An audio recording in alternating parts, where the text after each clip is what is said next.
Día en Canarias. Voy a saludar a Rafael Zamora, que es biólogo especializado en zoología, director científico de la Fundación Loro Parque y miembro de la Junta de Gobierno del Colegio Oficial de Biólogos de Canarias, como integrante del equipo de trabajo de parques biológicos. ¿Qué tal, señor Zamora? Gracias por acompañarnos. Muy buenos días. Buenos Gracias a días. ustedes. Bueno, le veía sonreír a través de la cámara. Claro, tenemos esta publicidad para luchar contra las cucarachas. Lo veía sonriendo y luego a mí también me hace gracia lo de no maten a los bichitos. Claro, pero es que qué dicotomía esta para las personas que les cuesta mucho trabajo matar incluso una mosca, una cucaracha, ¿verdad? Bueno, Claro, es bueno comentarlo, es bueno sí, ¿no? comentarlo. Sí, porque realmente los animales son nuestros amigos hasta que se convierten en una plaga y la plaga a veces nos puede afectar a la salud y esa es la prioridad. Entonces, sí tenemos que valorar la vida, que un insecto vale tanto como puede ser un oso panda.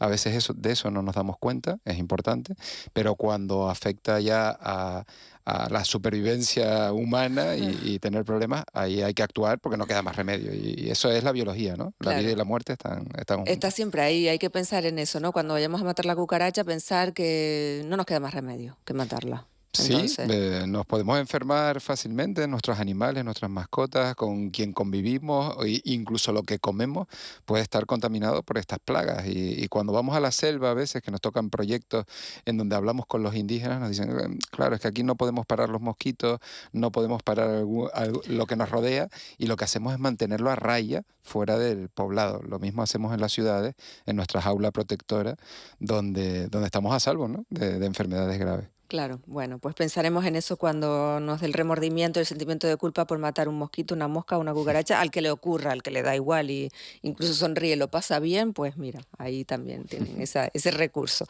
Lo hemos invitado para hablar de cómo se ponen los nombres a las especies, claro, porque nos ha llamado la atención que hay, parece que incluso debate curioso, llamativo, cuando se utilizan nombres de personas para nombrar especies animales. Esta era la excusa por la que lo hemos llamado, pero claro, hablaremos de muchos asuntos con usted porque sabe mucho de estas cuestiones y de otras, como he hecho ahora al principio. El caso es que vamos a empezar por cómo se nombran los animales, qué método o ecosistema se utiliza para nombrar las especies. Cuando vemos esos nombres en latín, luego el nombre común, ¿cuántos cantidad de diferentes nombres puede tener una especie animal?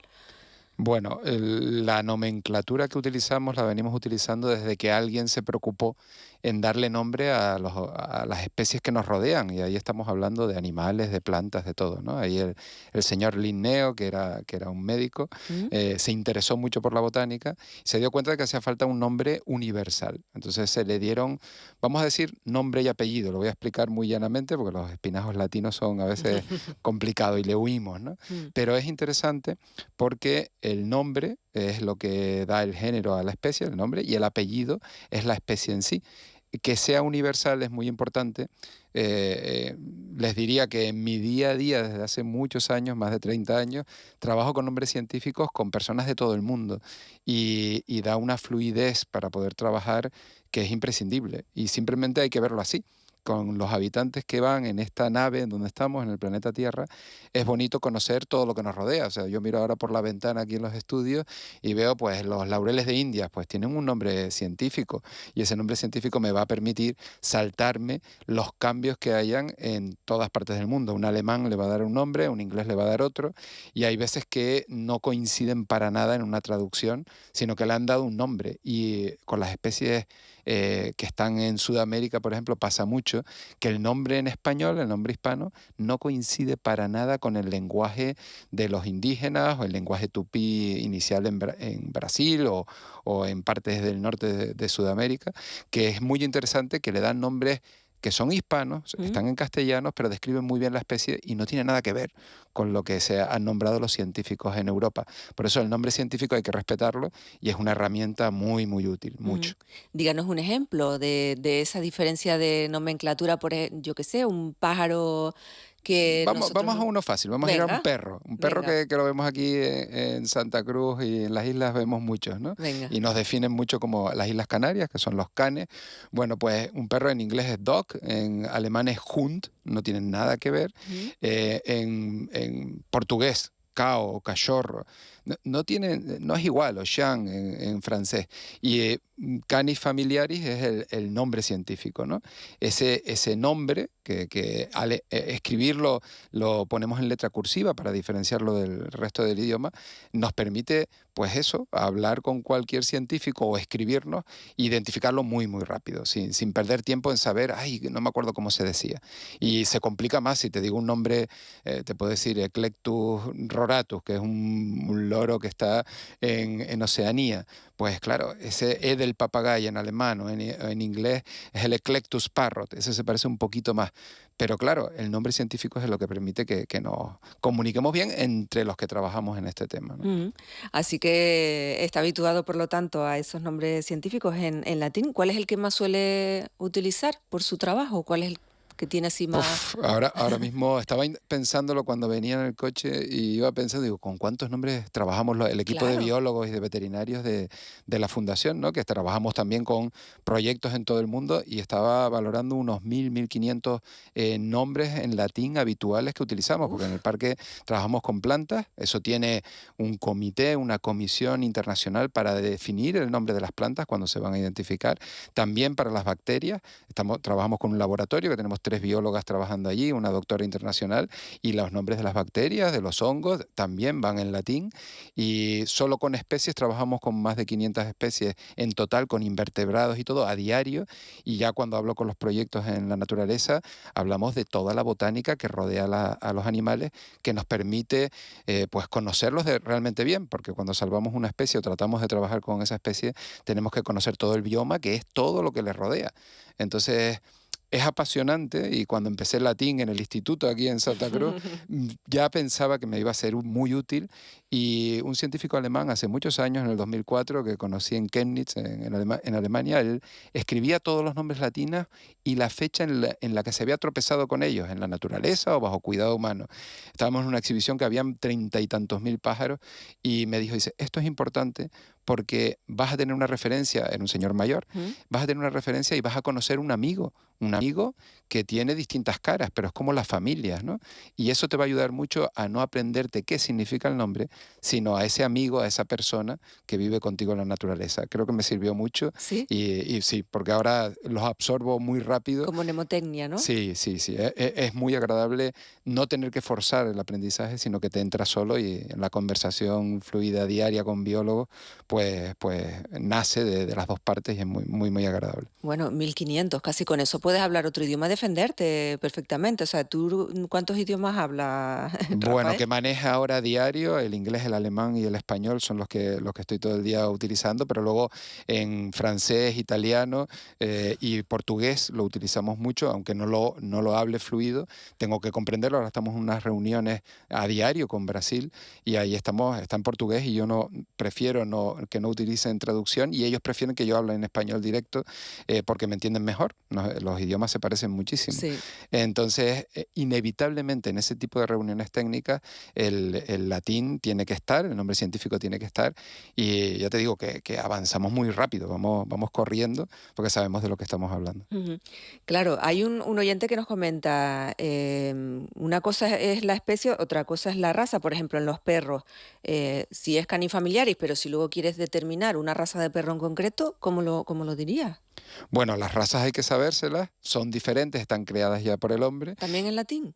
En latín no es necesario. Ah. Por ejemplo, hay algunas diferencias. Por ejemplo, el Serinus canaria, que es el canario doméstico, de ahí vienen de los silvestres de aquí de Canarias, que viven todavía aquí en nuestro entorno, aquí en Santa Cruz también. Ujú. Pues todos los colores que hay y todas las razas, estamos hablando ya de cientos de razas, algunas sin reconocer, pero reconocidas, son muchas. Hay Serinus canaria doméstica, porque doméstica es lo que dice todas las que hay, pero luego raza por raza no es necesario el latín, porque se identifican muy bien, están reconocidas en cada parte del mundo. Hay que si el moña alemana, pues la traducción es literal en alemán, o puedan ser los canarios de postura, que también tiene el giboso, o el melado tinerfeño, que es uno de aquí. No hay un meladus tinerfeño, no es necesario, porque melado tinerfeño está en todo el mundo bien reconocido y con el nombre tal cual es la raza que se ha generado aquí en Canarias. Ujú. Bueno, como pasó en aquella serie en Los Simpson, en un episodio que nombraban al canario, no sé si lo Si lo recuerdas, si tienes constancia de Y eso. tanto, y tanto. Lo nombro mucho en las conferencias del mundo porque el canario silvestre ha escapado de la extinción inevitable, porque cuando los colonos llegaron a Canarias, aparte de los perros que le dieron nuestro nombre, los canarios eran una de las cosas que tenían los guanches ya en jaula y se exportaron a miles, miles y millones. Pudieron haber acabado con todos los de la isla, porque las islas son territorios pequeños Mm, comparados con el territorio, y sin embargo se establecieron muy bien gracias a la cría bajo cuidado humano en todo el mundo. De hecho, es de las mascotas más conocidas en cualquier lugar de la Tierra, vayas a donde vayas, en Australia, en Nueva Zelanda, en Sudamérica, da igual dónde, los vas a ver.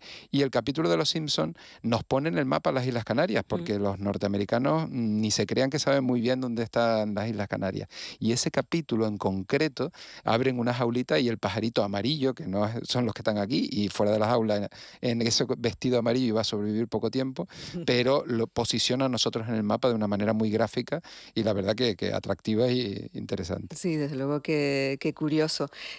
Luego estamos hablando del nombre científico que se utilizan en latín, pero ¿qué pasa con esto de ponerles nombres de personas? Creo que hay una abeja que se llama Beyoncé, un escarabajo que Sí. se llama Hitler, ¿esto es verdad? ¿Es así? Sí, sí, sí, sí, sí, el escarabajo de Hitler, con mucha polémica en la discusión de los foros de nomenclatura.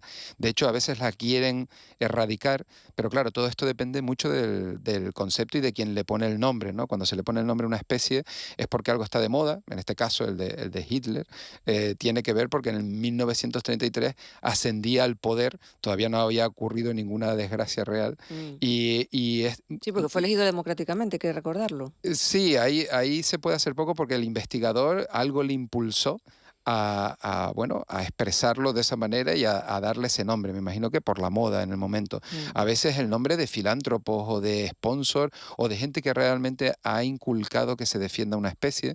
Entonces el científico le pone ese nombre, en ocasiones en honor a él mismo cuando lo descubre, cuando una especie se descubre.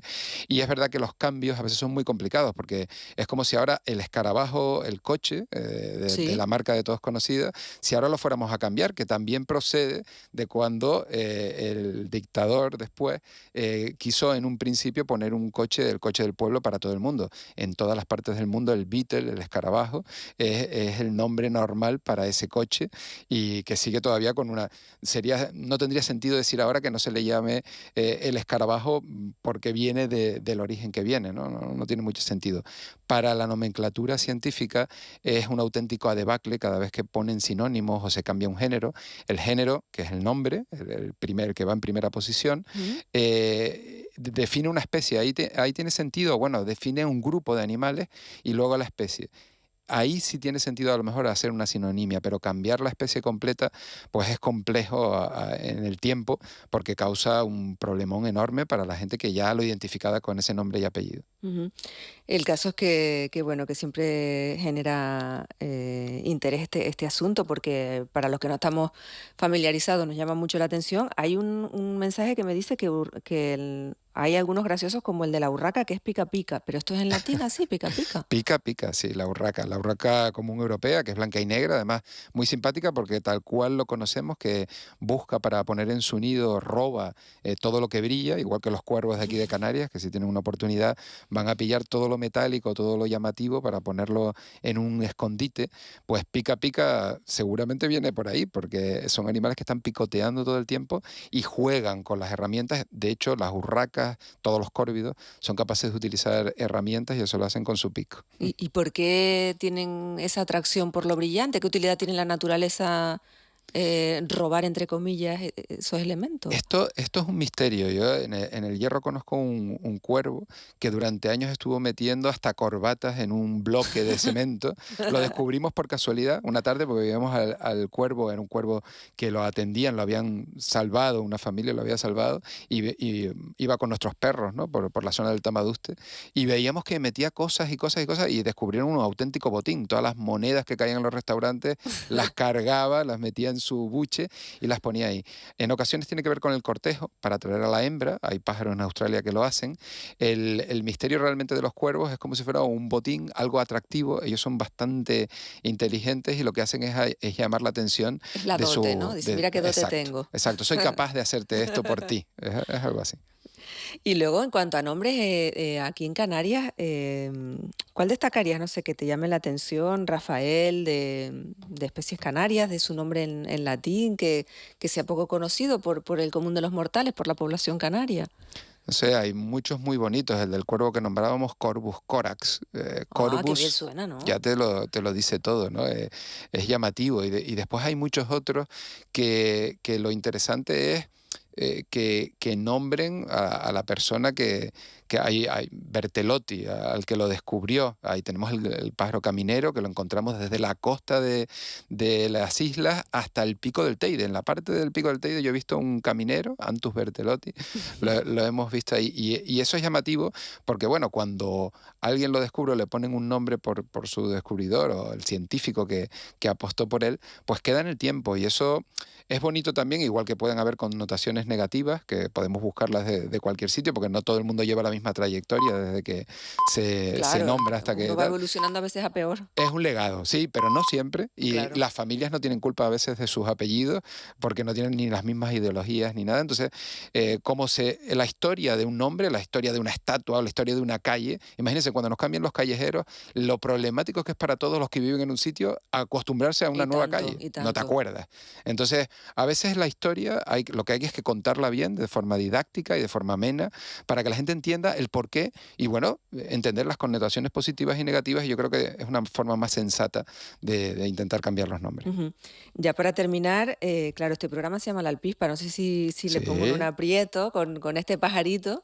Mota, eh, Motacilla cinerea es un nombre Motacillas, precioso, pues cinerea por mucho, la parte gris y no sabes si la alpispa, la lavandera, la llaman también, sí, mueve su cola como si sí. estuviera lavando la ropa. Ahora mismo acabo de ver un nido en la entrada justo del pueblo Thai del Loro Parque, en la embajada animal. Acabo de ver un nido que están criando ahora mismo, en estos mismos momentos, están donde comiendo unos bebés que van a saltar dentro de poquito. Es muy graciosa la alpispa, cómo mueve la cola y se ve es bastante común verla, ¿verdad? Más de lo que pensamos. Si sabemos Sí. distinguirla, se ve bastante. Se deja ver, el movimiento es característico. Aquí hay otra alpispa que viene por Canarias, que es la blanca, la Motacilla alba, pero esta es característica porque hay una época en que nos distrae para que no veamos a sus bebés o a su nido y se posan delante de nosotros y hacen unos mariposeos con su cola más larga de lo normal y de otros pájaros de aquí de Canarias y es Mm. muy distinguible. La alpispa es una alcahueta, es una que nos cuenta las cosas, nos las cuenta muy bien, cuenta bastante de la primavera, o sea que el nombre del programa tiene mucho sentido. Desde luego que sí, porque aquí somos bastante alcahuetes, alcahuetas para llevar toda la información por Canarias y de todo lo que se mueve por las islas, que nuestros oyentes estén al tanto.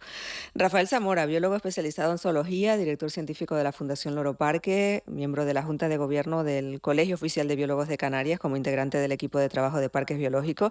Gracias por este ratito. Si tiene disponibilidad, volveremos a llamarlo un poquito más adelante porque es muy amena la conversación con usted y hablar de animales y de plantas que tanto nos gusta aquí en el programa. Gracias por este ratito. Un placer y encantadísimo. Desde que quieras, por aquí andamos. Gracias. La Alpispa, Canarias